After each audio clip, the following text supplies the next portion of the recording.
Good morning and welcome to another episode of How Postmodern. We're going to be looking into the meaning of meaning. I've sat down with 3 different professionals in 3 different fields to see how each one of them derives meaning in their profession. I've got a lawyer, I got a journalist, I got a communications professor. Let's get started. Do not go gentle into that good night. Old age should burn and rave close of day. In California, they use this hypothetical. Okay, if somebody walks in and tells you that I just saw it rain, or you just saw it raining outside, that's direct evidence that it's raining outside. Okay.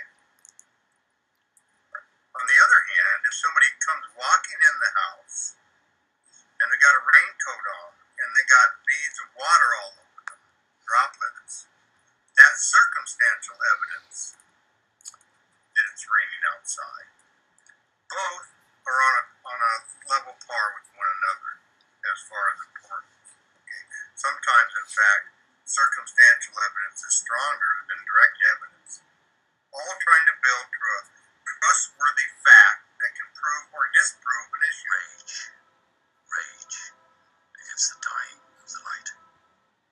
We walked, we lived a mile from the school and we walked with all of our friends. And we rode our bikes in the street and as far as 5 or 6 miles away, without any adult supervision. And I'm trying to imagine my brother letting his kids do that today at age 8 or 9, like we did. And it wouldn't happen because everyone would be afraid of stranger kidnapping, which never, ever, ever happens statistically. So yeah, I think people are conditioned by the news they watch because we report things that are unusual, and stranger kidnapping is unusual, any kind of missing kid is unusual, and so we report it, and after a while, if you watch enough of those things, you think, geez, I'm never letting my kid out of the house, when in reality, we've never been safer than we are today. The wise men at their end, no dark is right. One is that we're all composites of culture, and that we're all conditioned from prevalent cultures that we grew up in. For me, the first step in talking about multiplying meaning, or the carrying capacity of meaning, comes from self-examination. So first of all, we need to meet on issues of consequence. The other thing he said is that, multicultural understanding is not something we find, it's something we create by contact.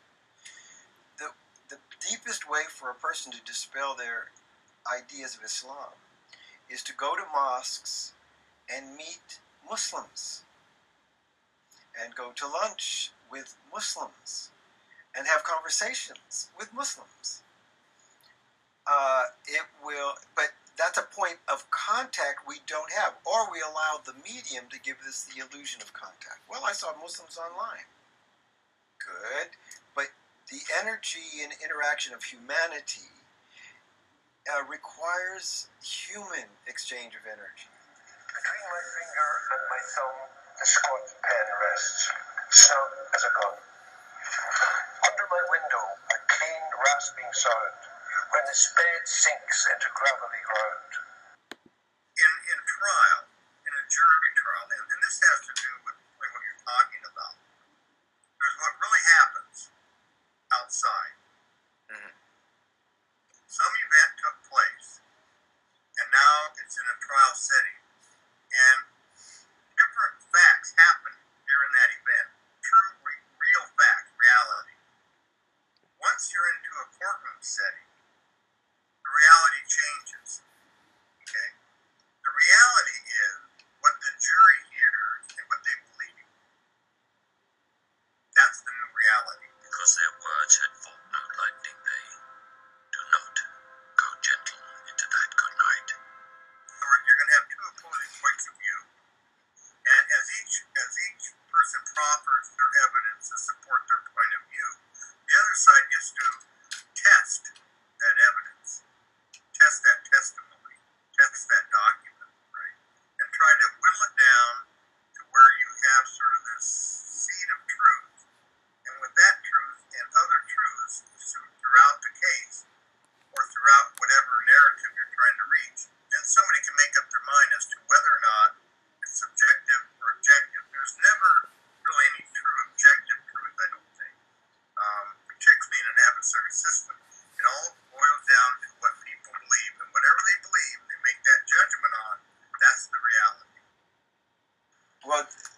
me, truth implies something that the word fact doesn't.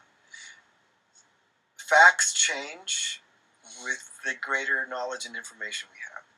So the facts of science a century ago were considered objective and provable. We have better facts that are more provable. And we're hopefully and likely to get newer ones. Quantum itself is challenging all of that. For me, truth speaks to elements of our condition as human beings that don't change. That's why the words, Buddha's insight on what are the steps that create anger and what are the steps that create peace, won't have a time signature or a culture stamp to it.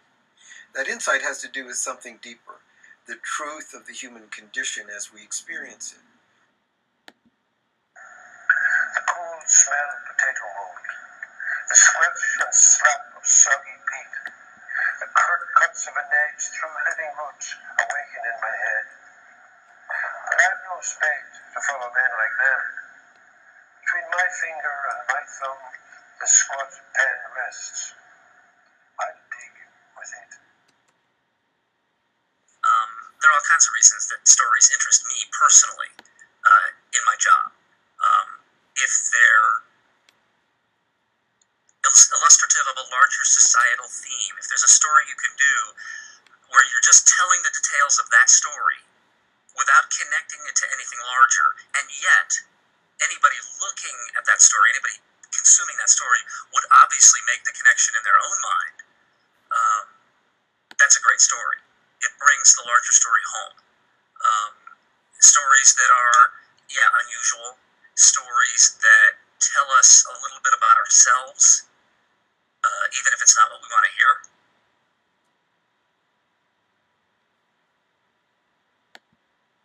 Eyewitness evidence, though a lot of folks won't tell you this, but I think a lot of folks know it, is probably the least reliable evidence there is.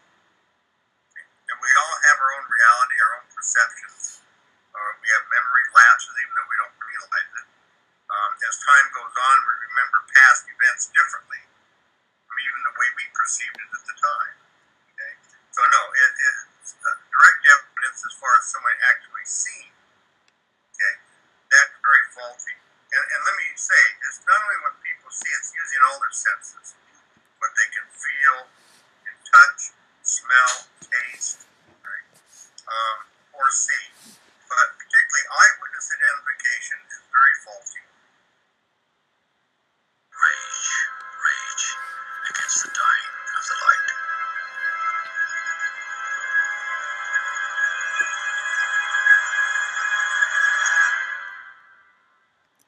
Oh, well, I hope you enjoyed this episode of How Postmodern. I hope maybe you learned something about meaning, or maybe even figured out what it is I meant. Anyway, have a great day and a great semester. It's your boy D checking out.